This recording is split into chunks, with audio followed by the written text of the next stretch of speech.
இப்போ முஸ்லீம் வேட்பாளர்கள் நிக்கிறாங்க. முஸ்லீம் வேட்பாளருங்கிறதுக்காக வேண்டி ஓட்டு போடுங்க என்று நம்ம முடிவெடுக்கலாம் தானே? முஸ்லீம்கள்லாம் அப்படி முடிவெடுக்கலாமேன்னு கேட்கிறாங்க. எடுக்கலாம், தப்பே கிடையாது, எடுக்கலாம். அது எப்ப அது சாத்தியமாகும்னு கேட்டா, எல்லா முஸ்லீம் அமைப்பும் ஒன்னா கூடணும். ஒன்னா கூடி நம்ம என்ன செய்வோம், நம்ம எல்லாருமா சேர்ந்து எல்லாரும் இந்த முடிவை எடுப்போம் அப்படின்னு எடுத்தா தான் இது உண்மையானதா இருக்கும். எப்ப இது வரேன், ஒவ்வொரு தேர்தலில் ஒரு பிரச்சனை எடுக்கலாம். ஒரு தேர்தலில் இடஒதுக்கீடு எடுக்கலாம், ஒரு தேர்தலில் வேற ஏதாவது கல்விக்காக வேண்டி எடுக்கலாம், ஒரு தேர்தலில் வட்டி இல்லாம கடன் கொடுங்க அப்படிங்கிற கோரிக்கையை வச்சு ஓட்டு போடலாம். ஒரு தேர்தலில் என்ன செய்யலாம்னு கேட்டா, முஸ்லீம்களை எல்லாரும் புறக்கணிக்கிறான். இந்த தேர்தலில் எல்லா முஸ்லீமுக்கும் ஒன்னா சேருவோம், சேர்ந்து முஸ்லீமுக்கு நாங்க ஓட்டு போடுவோம், நிறுத்துவோம், எந்த கட்சியில் இருந்தாலும் ஆதரிப்போம் ஒரு முடிவு எடுத்து அனைவரும் இதை கடைபிடிச்சாங்கன்னு சொன்னா, அனைவரும் ஒத்துக்கொண்டு ஒரு பாலிசி எடுத்தாங்கன்னு சொன்னா, இது நம்மளும் கூட சேர்ந்து ஒத்துக்கொள்ளலாம், தப்பு இல்லை. முஸ்லீம் எல்லாரும் செய்வோம், நம்மளும் செய்யலாம். ஆனா இப்ப என்ன, முஸ்லீம்ங்கிறதுக்காக வேண்டி எங்களுக்கு ஓட்டு போடுங்கன்னு ராமநாதபுரத்திலையும் திருவல்லிக்கேணியிலையும் ஆம்பூர்லையும் கேட்கிறாங்களே, அவங்க மீதி உள்ள தொகுதிகளில் நாங்களும் முஸ்லீமுக்காக ஓட்டு போடுவோம்னு சொல்லணும்ல. துறைமுகத்தில் முஸ்லீம் போட்டிடுறாரு, அல்தாப்னு போட்டிடுறாரு, அவருக்கு ஆதரிக்காம கற்பையாவை ஆதரிக்கிறாங்க.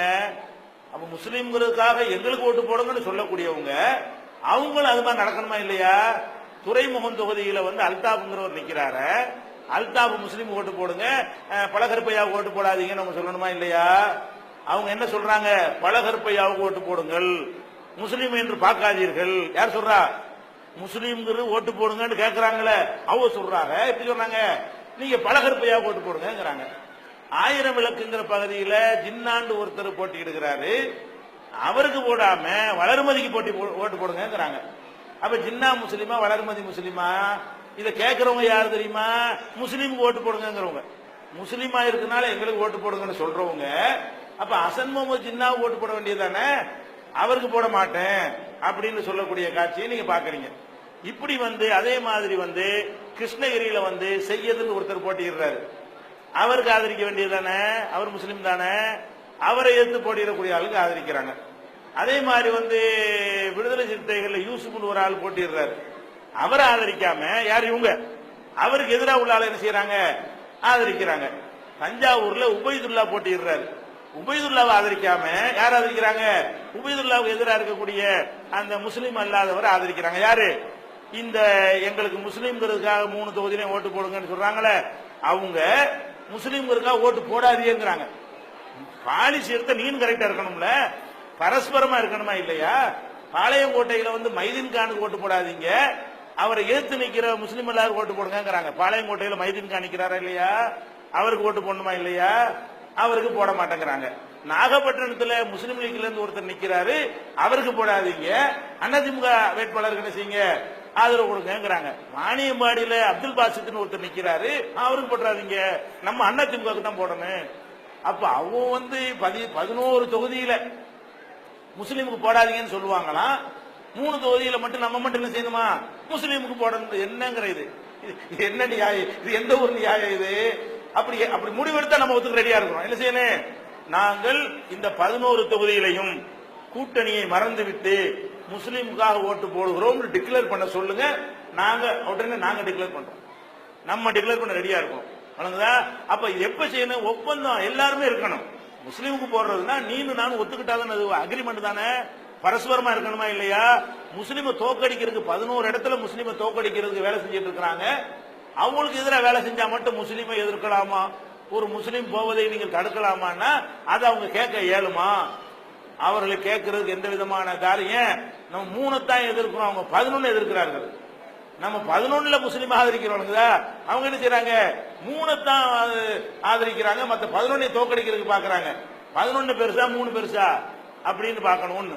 அதனால இந்த வாதம் சரி வராது. முதல் விஷயம், அது எல்லாரும் அதே மாதிரி நடக்கணும். இந்த வாதத்தை வைத்தால் நானும் அது மாதிரி செஞ்சு நீங்கள் அது மாதிரி செஞ்சா தான் இதை வைக்க முடியுமே தவிர, இல்லாட்டி இது ஒரு போர்ஜரி, இது பொய், பிராடு என்று விலகி கொள்ளணும். அடுத்து என்ன சொல்றாங்கன்னா, சட்டசபைக்கு போய் சமுதாயத்துக்கு குரல் கொடுப்பாங்க அப்படிங்கிறாங்க. சட்டசபை நீங்க பார்த்திருக்கிறீங்களா?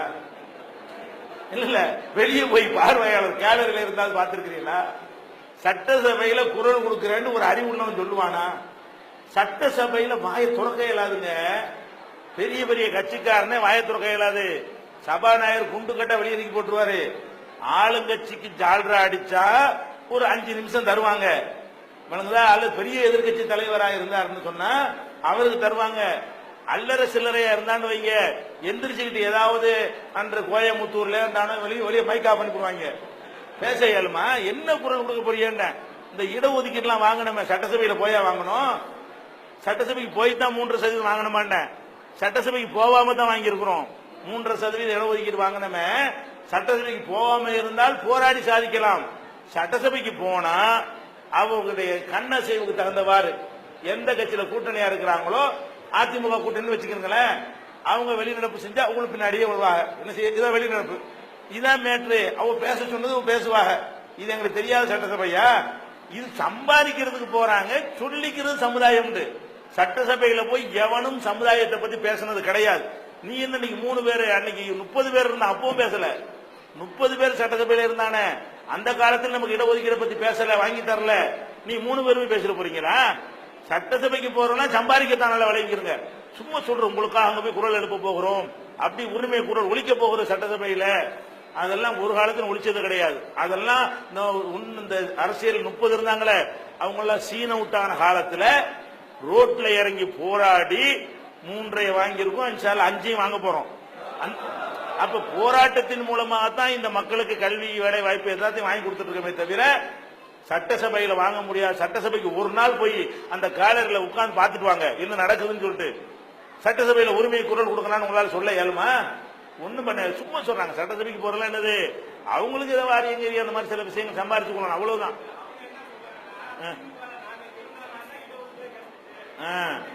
அப்படின்னு சொல்றாங்கல்ல. நாங்க திமுக இருந்துதான் இடஒதுக்கீடு கிடைச்சிண்டு அப்படின்னு முதல் சொன்னாங்க. இப்ப என்ன சொல்லிட்டாங்கன்னா, அம்மா தான் கமிஷன் போட்டாங்க, அதனால மாத்திட்டாங்க. அவ்வளவுதான். இப்ப அதை சொல்லல அவங்க, அதையா வச்சுக்கிறீங்க.